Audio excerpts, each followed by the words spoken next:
Et ben mine de rien, j'aurais quand même pas mal lu sur ce mois de janvier.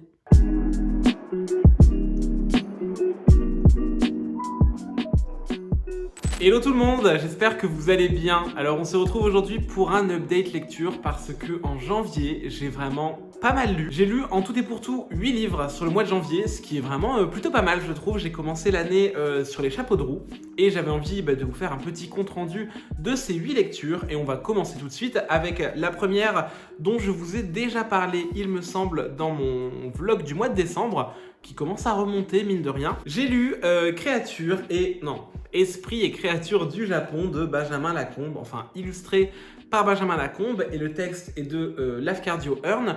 Je vous en ai déjà un petit peu parlé en vlog donc je ne vais pas revenir très longtemps dessus mais voilà, je voulais vous refaire un petit update parce que c'est le premier livre que j'ai terminé en 2021. Dans Esprit et créatures du Japon, on va pouvoir découvrir en fait plein de légendes un peu mythologiques sur le Japon féodal et le Japon d'antan.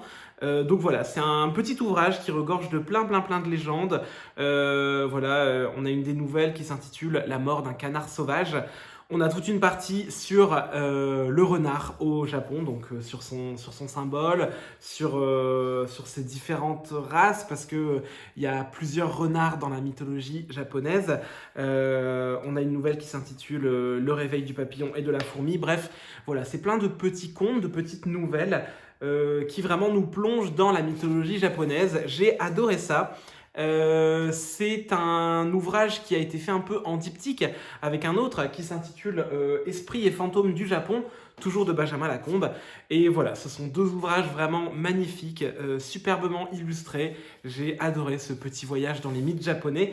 Donc je vous invite tous à le lire si ce n'est pas déjà fait et si vous êtes curieux de la mythologie japonaise parce que c'est vraiment une lecture tip top. D'ailleurs, j'ai été très surpris parce que dans nos contes très européens, souvent, il y a des ressorts assez cruels ou assez tristes. Et là, j'ai trouvé que tout était vraiment dans la bienveillance, dans le respect de la nature, dans le respect d'autrui. Et c'était hyper agréable à lire. C'était plein de lumière, plein d'espoir. J'ai vraiment beaucoup aimé. Et d'ailleurs, si j'ai lu cet ouvrage, c'est aussi parce que je devais interviewer Benjamin Lacombe en janvier. J'en ai déjà parlé plusieurs fois sur la chaîne, mais je fais des interviews d'auteurs sur les comptes Instagram du Furet du Nord et de la librairie de Citre. Donc voilà, je vous mettrai peut-être le lien du compte Insta du Furet du Nord.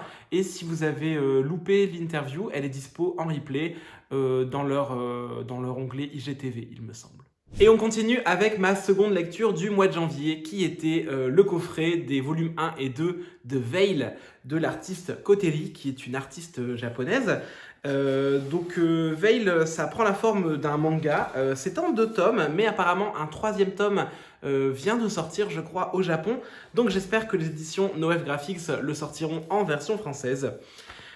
Pareil, ce manga, j'en ai un petit peu parlé dans mon vlog du mois de décembre, donc je vais pas prendre trop de temps sur cette vidéo pour vous en parler, mais vraiment, ça a été une super lecture.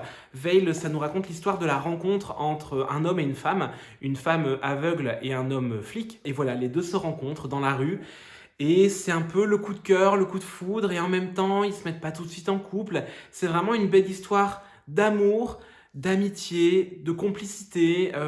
Ces deux personnages qui sont très fusionnels et en même temps qui aiment beaucoup se taquiner, qui se cherchent l'un l'autre. Et moi, en tant que lecteur, j'ai beaucoup apprécié de retrouver, vous savez, cette sensation de flirt quand un amour ou une relation commence. On a envie de se jeter sur l'autre, mais on se retient alors qu'on sait que c'est réciproque. Et il y a tout un jeu de séduction qui s'installe. Et j'ai trouvé ça vraiment très agréable à lire. Ça m'a replongé voilà, dans mes amours fusionnels d'adolescence. Et vraiment, c'était une très belle lecture. D'autant que graphiquement, c'est juste magnifique, c'est impeccable. Le dessin de Koteri est sublime, on dirait presque du dessin de mode. De toute manière, les personnages ont des vêtements absolument sublimes, on a des aplats de couleurs magnifiques, il y a plein de croquis, enfin voilà, vraiment c'est un plaisir de le feuilleter, de le lire et de le relire. On est vraiment à mi-chemin entre le manga et le artbook. Et d'autant plus que, je préfère vous le dire, ne vous attendez pas à un scénario très fourni et très construit. Il y a quelque chose de très onirique dans la narration de ce manga, parce que vraiment, on lit et on suit des tranches de vie, des petites scénettes qui ne sont pas forcément logiques entre elles, qu'il n'y a pas forcément de continuité temporelle. On comprend juste qu'au plus le temps passe et au plus leur relation et leur complicité devient de plus en plus forte. Et voilà, c'est vraiment un plaisir à lire, à feuilleter. Je vous invite vraiment à vous offrir les 2 volumes. Ça se lit d'un coup. Et moi, maintenant que je les ai terminés, ça m'arrive encore de les reprendre et de les feuilleter parce que vraiment, le dessin est magnifique. J'ai adoré et vraiment, j'ai hâte de découvrir le 3e volume. On continue avec mes lectures graphiques parce qu'au final, début janvier, j'ai lu énormément de graphiques en parallèle d'un roman que je vais vous montrer après. D'ailleurs, j'ai oublié de vous le dire en début de vidéo, mais dans cette update du mois de janvier, il y a genre un coup de cœur phénoménal, mais je le garde pour la fin. Je disais donc, on continue avec une autre lecture graphique que j'ai faite en janvier et il s'agit du 1er tome des Ogres-Dieux de Hubert et Gatignol. Donc Hubert au scénario et Gatignol au dessin. Et ce 1er tome s'intitule Petit. C'est publié chez Métamorphose, enfin dans les éditions du Soleil dans leur collection Métamorphose. Et vraiment, quelle superbe découverte. J'ai adoré Petit. Petit, ça nous raconte l'histoire d'une famille. Une famille d'ogres-dieux, parce qu'ils sont vraiment vus comme des déités dans leur pays. Cette famille règne en maître et d'une main de fer sur leur royaume. Ils vivent dans un palais absolument immense, mais quand je vous dis immense, nous, à notre échelle, on est des fourmis, vraiment, tellement c'est immense, c'est gargantuesque. Et ces ogres-dieux, en fait, ils se nourrissent d'êtres humains. Donc nous, on est un peu leurs servants, leurs esclaves et leur nourriture. Vraiment, c'est un monde cruel et violent et horrible. Et ce qui se passe, c'est que dans cette dynastie de géants, il y a un petit problème, c'est qu'au plus ils s'accouplent et au plus ils se reproduisent, au plus ils sont petits. Donc ça pose un certain problème parce que ils ont peur de voir leur lignée s'éteindre et de devoir un jour se retrouver à taille humaine, on va dire. Et dans ce volume-là, on va suivre la naissance de Petit. Petit, donc, qui est l'enfant de la reine. Alors je vous avoue que ma lecture remonte à il y a presque 1 mois, donc j'ai oublié un peu les prénoms. Ne m'en voulez pas. Donc Petit qui est le fils du roi régnant et en fait la reine va accoucher de Petit sans même s'en rendre compte à table parce que il est tellement petit en gros qu'elle ne va pas le sentir passer.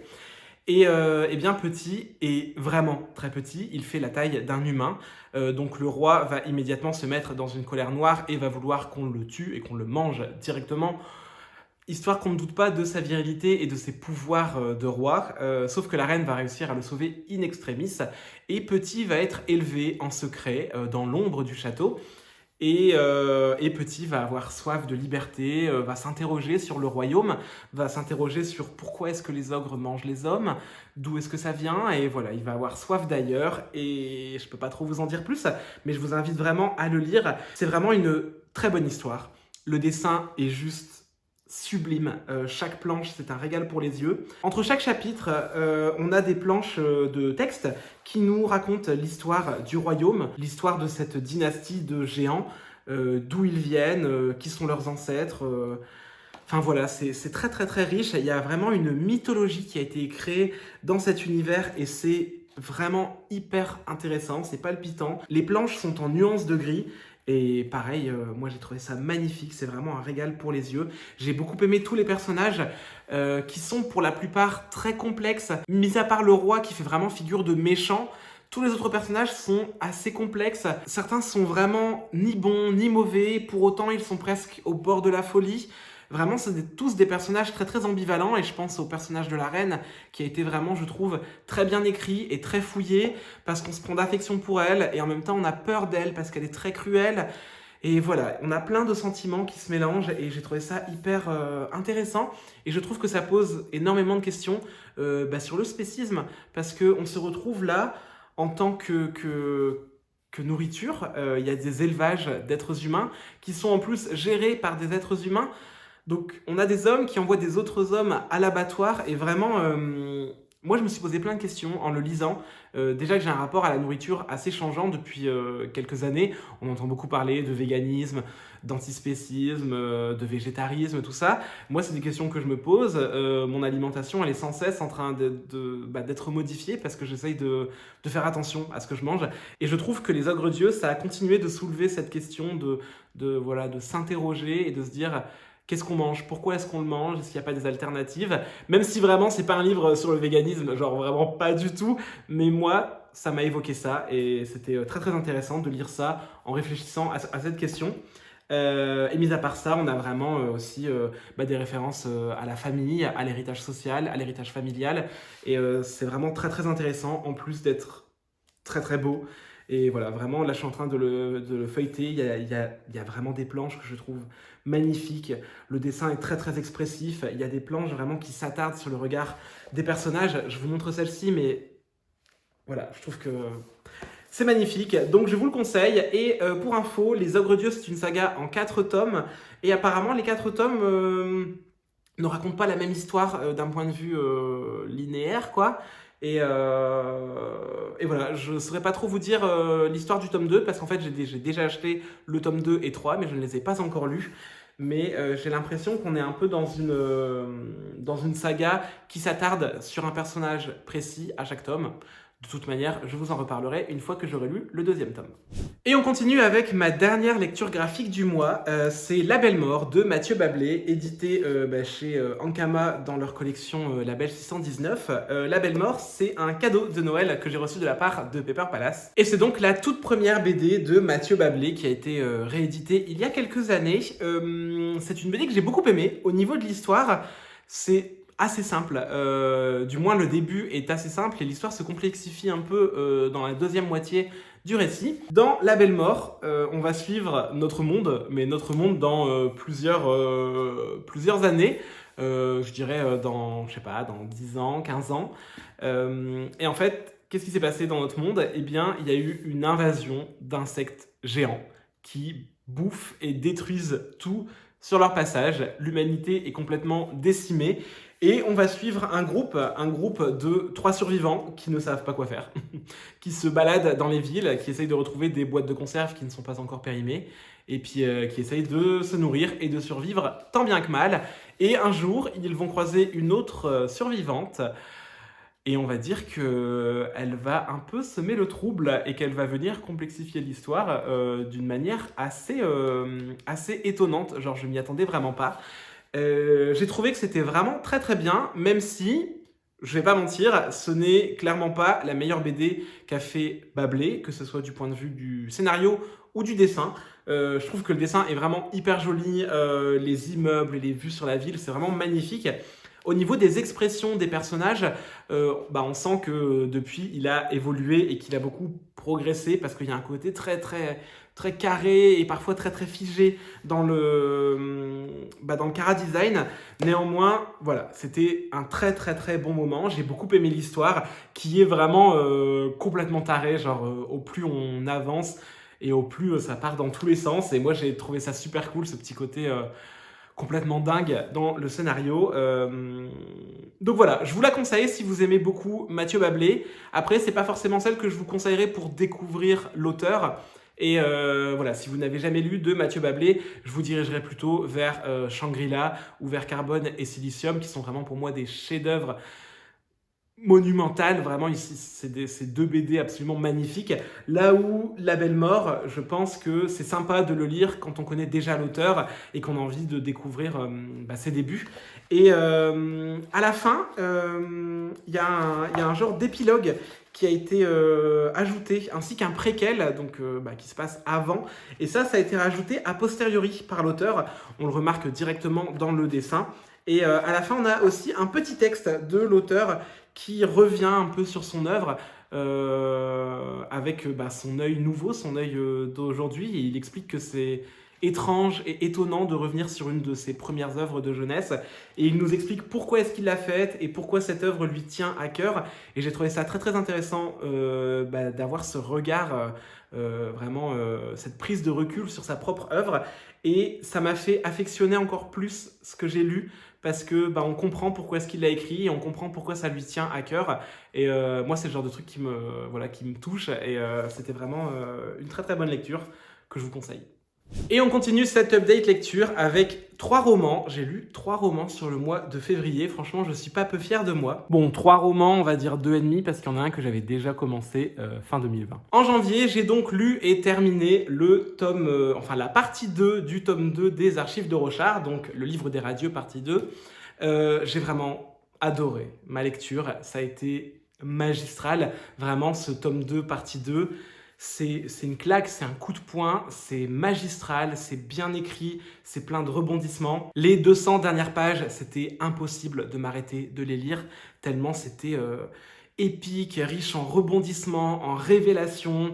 Vraiment, j'ai dû prendre plein de notes. Genre, quand j'ai terminé ce tome, j'ai fait une synthèse de toutes les notes que j'avais prises.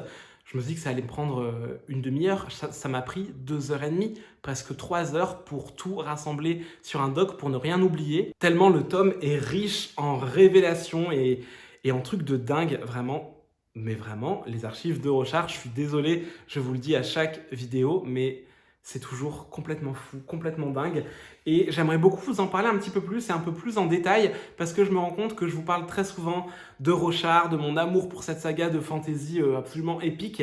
Et à chaque fois, je vous dis, je vais pas vous le résumer pour pas vous spoiler ou parce que vous connaissez déjà, mais je me rends compte que peut-être qu'il y a des gens ici qui connaissent pas du tout et qui aimeraient bien que j'en parle un peu plus en profondeur. Donc là, je vais pas aller plus loin sur cette vidéo parce que ça va être un peu trop long, mais si ça vous tente, bientôt, j'aimerais bien vous faire une petite vidéo sur Sanderson, sur son œuvre, sur ce qu'on appelle le Cosmere, qui est un peu l'univers étendu qui regroupe toutes ses œuvres, ou du moins la plupart. Et voilà, j'aimerais bien vous en parler plus en détail, donc si ça vous intéresse, n'hésitez pas à me le dire en commentaire, et puis j'essaierai de vous faire une vidéo un peu plus approfondie sur Rochard, sur le scénario, sans vous spoiler, et puis pour vous donner un peu envie de découvrir tout cet univers qui est vraiment incroyable. Dans un tout autre registre, j'ai aussi lu Tant qu'il le faudra de Cordelia, donc un roman qui a été édité par les éditions Akata. Tant qu'il le faudra, c'est un roman en 3 tomes. Donc là, j'ai le premier tome, les 2 autres ne sont pas encore parus. Mais en fait, c'est une saga qui est d'abord parue sur Wattpad. Wattpad, je pense que vous êtes nombreux à connaître. C'est une application qui vous permet de partager en fait vos écrits en ligne et donc d'avoir des lecteurs et des retours. Et donc Cordelia a publié ça sur Wattpad il y a quelques années et aujourd'hui, c'est en train de sortir aux éditions Akata. Tant qu'il le faudra, c'est un livre où on va suivre plusieurs personnages, on va même suivre beaucoup de personnages qui ont tous entre 19 et 24 ans. Ils vivent tous et toutes à Paris et ils sont tous membres d'une association qui s'appelle OMAG. Et OMAG, c'est une association LGBT++ hyper inclusive qui sort tous les trimestres, je crois, un magazine, une revue qui parle du milieu gay parisien, mais pas seulement, ça parle aussi de féminisme, de littérature, c'est vraiment quelque chose de très très ouvert et de très pluriel. Et on va suivre la vie de tous ces jeunes qui bossent sur leur temps libre à OMAG, et c'est à peu près tout en fait au niveau du scénario. C'est vraiment un roman tranche de vie où on va suivre le quotidien de chacun, leur travail, leurs études, leur travail chez OMAG, leurs relations amoureuses, leurs relations amicales, leur coming out et la difficulté parfois d'être gay, lesbienne, bi, transgenre, non valide à Paris. Et vraiment, j'ai trouvé ça très très bien, très intéressant. Ça m'a appris plein de choses et je pense que c'est un roman qu'on devrait être nombreux à lire parce que ça peut nous éduquer sur des questions telles que la représentation des LGBT. Bon, alors moi, étant gay, j'ai pas appris énormément de choses sur le milieu gay. Néanmoins, par exemple, il y a un personnage qui est non-binaire. Je l'ai trouvé très très intéressant à suivre. On a une personnage qui est bisexuelle et qui est non valide, donc elle est en fauteuil, et c'est quelque chose d'assez rare dans des romans contemporains de suivre des personnages qui ne sont pas valides. On voit toute la difficulté qu'elle a à se déplacer dans Paris. Elle fait face au validisme des autres. D'ailleurs, ça c'est un point que j'ai beaucoup aimé et qui m'a beaucoup intéressé parce que moi, je me suis rendu compte, vraiment ça m'a éduqué, je me suis rendu compte que parfois j'ai pu avoir des comportements validistes sans le vouloir. Vous savez, c'est un genre de discrimination en fait qu'on peut faire envers les personnes non valides et parfois même sans le vouloir et sans s'en rendre compte. Comme par exemple, il y a un moment où elle invite des gens chez elle à prendre le thé. Pour débarrasser, tout le monde se lève pour lui dire attends, on va t'aider. Et en mode non, en fait, c'est pas parce que je suis en fauteuil que je ne sais pas débarrasser une table. Je suis chez moi et mon chez moi est équipé et aménagé de manière à ce que je puisse le faire.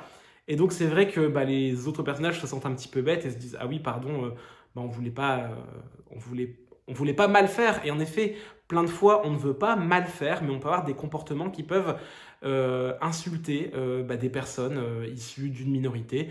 Et voilà, en ça, j'ai trouvé que le livre était très très bien réussi. Moi, ça m'a sensibilisé sur le validisme. Là-dessus, j'ai beaucoup apprécié ma lecture et vraiment ce côté inclusif, c'est génial et j'aurais adoré lire ce livre quand j'avais 15-16 ans et que j'étais vraiment en manque de représentation et que j'avais envie de retrouver des personnages qui me ressemblent, des personnages dans lesquels me projeter, qui avaient les mêmes interrogations que moi, les mêmes problèmes, les mêmes difficultés à faire leur coming out ou ce genre de choses.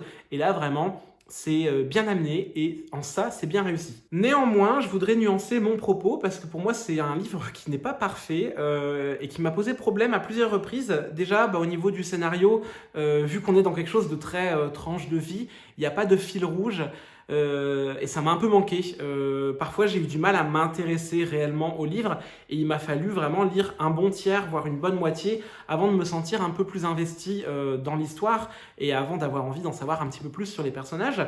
Après, c'est un premier roman, enfin, je crois que Tant qu'il le faudra, ça a été le premier roman de Cordelia. Pareil, je me trompe peut-être. Mais voilà, on sent que quand elle a écrit, Cordelia était peut-être encore un peu jeune au niveau de sa plume, et ça se ressent un petit peu. Néanmoins, voilà, c'est fluide et ça se lit tout seul. Mais pour moi, le deuxième point noir de ce roman, ce sont les personnages, parce que, comme je vous disais, on a des personnages très divers et variés, c'est très inclusif et c'est très très bien d'avoir un panel de personnages aussi large, parce qu'on a des blancs, on a des noirs, on a des arabes, on a des asiatiques, on a des pakistanais, on a des gays, des bi, des trans, des asexuels, des aromantiques, des personnages non valides, des personnages non binaires.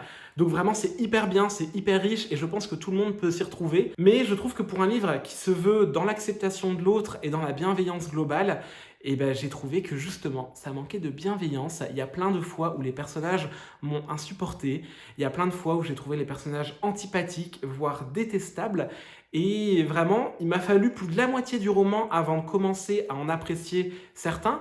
Je pense au personnage de Ina et au personnage de Jade, que j'ai beaucoup aimé. Mais vraiment, les autres, il y a ce côté très, parfois un peu mesquin, parce que vu que chaque chapitre s'intéresse à un personnage différent, on est un peu dans leur pensée et on est dans leur tête, et on se rend compte qu'ils n'ont de cesse de se cracher les uns sur les autres. Il y a vraiment toujours plein d'histoires et des prises de tête et des tensions.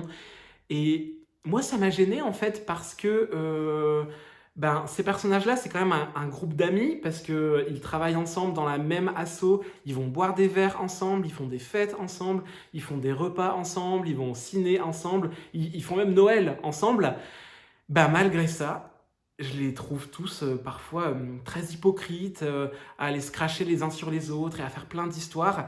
Et je sais pas, c'est peut-être moi, mais moi, dans mon groupe d'amis, je ressens pas du tout ce genre de tension et d'hypocrisie latente. Et ça m'a beaucoup gêné. J'ai vraiment eu l'impression qu'ils étaient vraiment pas bienveillants. Et voilà, moi, ça me gêne parce que c'est pas ma conception de l'amitié. Donc, il y a plein de fois où je me disais, les gars, c'est bien beau ce qui vous arrive, mais j'ai pas envie d'être votre pote. Genre, vraiment pas. Donc voilà, c'est vraiment le point noir de ce roman. C'est ces personnages auxquels moi j'ai pas adhéré. Après, c'est quelque chose quand même de très subjectif, et si ça se trouve, vous allez le lire et vous allez beaucoup aimer. Mais voilà, c'est un peu le point qui m'a freiné. Néanmoins, c'est pas un mauvais livre, loin de là. Et comme je vous ai dit, pour moi, c'est un livre qui mériterait d'être dans beaucoup de bibliothèques de jeunes personnes, dans des CDI, dans des collèges, parce que je pense que ça peut aider énormément voilà, de collégiens, de lycéens ou d'étudiants LGBT ou du moins qui font partie d'une minorité et qui ont besoin d'un livre dans lequel ils pourront s'identifier à un ou plusieurs personnages. Et en ça, pari gagné pour Cordelia. Et on va terminer cette update lecture par une lecture coup de cœur, mais vraiment coup de cœur au level. J'ai reçu, courant décembre, un roman de la part des éditions Mnemos. Ils m'ont envoyé Diamant, le nouveau roman de Vincent Tassi. Et voilà, je l'ai lu courant janvier. Autant vous dire que ça a été une lecture incroyable. J'ai juste adoré de bout en bout ma lecture de Diamant. Déjà, est-ce qu'on peut s'attarder sur la beauté de la couverture du livre ? Vraiment, le livre est juste magnifique et ça a été un régal de le manipuler, de le toucher, de le lire pendant toute ma lecture parce que voilà, je suis juste amoureux de cette couverture. Dans Diamant, on va suivre une grande histoire dans un monde de fantasy. On s'éloigne un petit peu du côté roman gothique, roman macabre que Vincent Tassi a pu nous servir avec Apostasie, comment le dire, à la nuit et loin de lui le soleil. Là, on est vraiment dans un récit de fantasy pure. On va suivre plusieurs personnages dans diverses régions. Le début du récit, en fait, prend place dans la région de Vèvres, sur le continent central, parce que donc, dans le monde de Diamant, il y a 3 grands continents. Et le continent central s'appelle le continent de Samsara. Et on est dans la région de Vèvres, dans le royaume d'Étrange. Royaume qui est plutôt un rénome, puisqu'il est dirigé par la reine Alamazonte. Et dans ce monde, il y a des textes et des récits sacrés, dont un qui prédit la venue de Lor-Élé. Donc Lor-Élé qui est un ange qui descendra du ciel pour apporter un peu la félicité, la paix, la richesse, la prospérité au royaume dans lequel il arrivera. Parce que, comme je vous l'ai dit, dans Diamant, il y a plusieurs continents, il y a plusieurs régions, et donc il y a énormément de royaumes différents, et tous les royaumes sont un peu dans l'attente de voir un jour tomber sur leur royaume Lor-Élé, de le voir tomber du ciel. Et donc, dans le royaume d'Étrange, eh bien, un jour, Lor-Élé va tomber du ciel. On va le savoir parce que le personnage de Dolbreuse, qui est un peu le conseiller de la reine, a des pouvoirs de mancie. Donc, la mancie, c'est une forme de magie qui permet de prédire l'avenir, en fait. Et donc, ils vont se rendre compte que Lor-Élé va arriver bientôt sur le royaume d'Étrange. Donc, tout le royaume s'apprête à l'accueillir. Et une fois que Lor-Élé arrive, eh bien, tout le monde est un peu sans voix, sous le choc. C'est vraiment un ange très très beau, avec des diamants qui lui tombent des cheveux, une immense paire d'ailes. Il ne parle pas beaucoup, il est très mystérieux, il a des pouvoirs fantastiques. Et comme le veut la tradition, on va lancer un concours pour trouver qui sera son suivant. Donc son suivant, c'est un peu son laquais, son petit serviteur perso, quoi. Et donc, beaucoup de personnes du royaume vont participer à ce concours pour devenir le suivant de Lor-Élé et donc le servir presque jusqu'à la mort, quoi. Et on va suivre un des personnages qui s'appelle Moron. Et Moron, lui, veut devenir le suivant de Lor-Élé parce que lui, c'est un paysan qui est issu d'une famille très modeste, une famille d'immigrés. Et il aimerait bien sortir un peu de cette condition et se faire une place à la cour. D'autant plus que Moron possède des pouvoirs. Il peut créer et faire apparaître et faire pousser des plantes, des fleurs. Et il se dit que peut-être qu'avec ce don, il pourra impressionner Lor-Élé et être élu suivant. Et voilà, on va suivre d'autres personnages, comme les filles de la reine, qui sont toutes les deux en apparence très joyeuses. Vraiment, ce sont les belles princesses. Néanmoins, ce sont des princesses qui sont au fond très torturées parce qu'elles se sentent prisonnières de leur héritage familial, de leurs conditions sociales. C'est des personnages vraiment tout en nuances. Et on va suivre vraiment beaucoup de personnages comme ça, tout en nuances, qui sont parfois en apparence très heureux et très épanouis et qui ont chacun leurs problèmes, qui transportent avec eux leur passé, leur héritage social, leurs rêves, leurs envies, leurs désillusions. Et vraiment, tous les personnages sont très très très complets et ça, moi, j'ai adoré. Je peux pas trop vous en dire sur l'intrigue parce que j'ai vraiment pas envie de vous gâcher la surprise, mais sachez que tout le roman ne tourne absolument pas autour de l'élection du suivant de Laure Ailey, et qu'au fur et à mesure du récit, au fur et à mesure du roman, on va de plus en plus loin. Il va y avoir des tensions entre plusieurs royaumes, peut-être même des guerres qui arrivent. Il y a tout un pan de l'histoire sur la magie, parce que la magie, c'est un art qui a été presque oublié, qui a presque disparu de plusieurs royaumes. On ne sait pas pourquoi. Il y a vraiment tout un aspect lore et un aspect mythologique qui est extrêmement fouillé, extrêmement riche dans ce récit, et ça m'a vraiment beaucoup plu, ça m'a beaucoup touché. Tous les personnages vraiment sont, comme je vous le disais, en nuances, ils sont tous très fragiles et en même temps plein de pudeur, et il n'y a aucun personnage que j'ai détesté. Même les méchants ont leur raison d'être méchants et d'agir comme ils le font, et j'ai trouvé ça magnifique. Comme d'habitude, Vincent Tassi nous régale avec une plume absolument divine, peut-être moins fournie et moins travaillée que dans Apostasie, mais c'est pas du tout une remarque péjorative et négative que je dis, mais par exemple dans Apostasie, on avait vraiment ce côté conte très lyrique, très macabre, et qui était beaucoup plus court, là où dans Diamant, on est dans cette épopée un peu plus fantaisiste, et je pense que vu que le livre est beaucoup plus gros et beaucoup plus long, peut-être que ça aurait été un peu lourd d'avoir une plume aussi poétique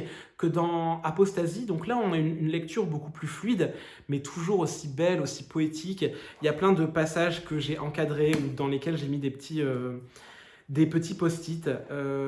J'ai vraiment adoré, que ce soit les thèmes, parce que ça aborde beaucoup de thèmes. Ça aborde l'amour, l'héritage social, les rêves, les désillusions, la mort, la dépression. Vraiment, on parle de plein de choses. J'ai trouvé les personnages très beaux à leur manière. Tous les personnages masculins sont très androgynes. Il n'y a pas vraiment de notion de sexualité. On s'en fiche que les personnages soient hétéros, gays ou autres. Il n'y a vraiment que des notions d'amour et d'attirance et de désir. Et franchement, moi j'ai adoré. C'est un roman qui m'a touché, qui m'a bouleversé. Je pense qu'avec du recul, je l'ai peut-être encore plus aimé que Apostasie, qui est pourtant un de mes livres préférés. Vraiment, c'est divin. Diamant, c'est un livre magique, magnifique, et je pense que rarement un roman aura aussi bien porté son nom, parce que pour moi, c'est un diamant, c'est un bijou, c'est une pierre précieuse dans la littérature française, dans la littérature fantastique française, et vraiment, bravo et merci mille fois à Vincent Tassi de nous avoir servi ce livre vraiment magnifique. J'avais pris des notes et j'avais plein de choses à vous dire sur le livre, et j'ai peur d'en parler trop longtemps et au final que ce soit trop barbant. Mais vraiment, je vous le dis, si vous voulez lire un auteur français d'exception, qui écrit bien, qui a créé une histoire magnifique, touchante, moi vraiment ça m'a transpercé le cœur, eh ben, jetez-vous sur Diamant, vous ne serez vraiment pas déçus.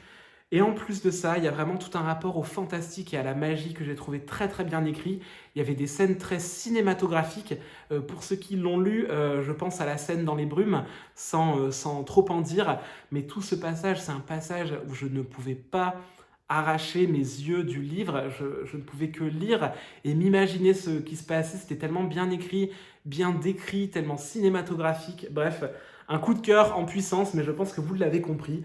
Donc voilà, c'était ma lecture de Diamant de Vincent Tassi. Clairement, lisez-le, achetez-le, vous ne serez pas déçus. Pour info, ça sort le 19 février. Je l'ai reçu bien en avance.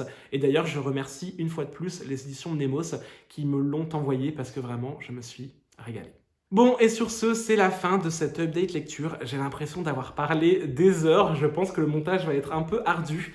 Je m'excuse d'avance si j'ai beaucoup parlé de Diamant, mais vraiment, c'est un livre que j'ai tellement aimé. Ça a été un tel coup de cœur que j'avais envie de beaucoup vous en parler. Je pense que je vais devoir me couper un peu au montage pour pas que ce soit trop long. Dans tous les cas, j'espère vraiment que ça vous aura plu, que je vous aurai donné des idées et des envies de lecture, genre Diamant. Là-dessus, moi, je vous souhaite une très belle journée et comme d'habitude, je vous souhaite de très belles lectures et je vous dis à très bientôt dans une prochaine vidéo.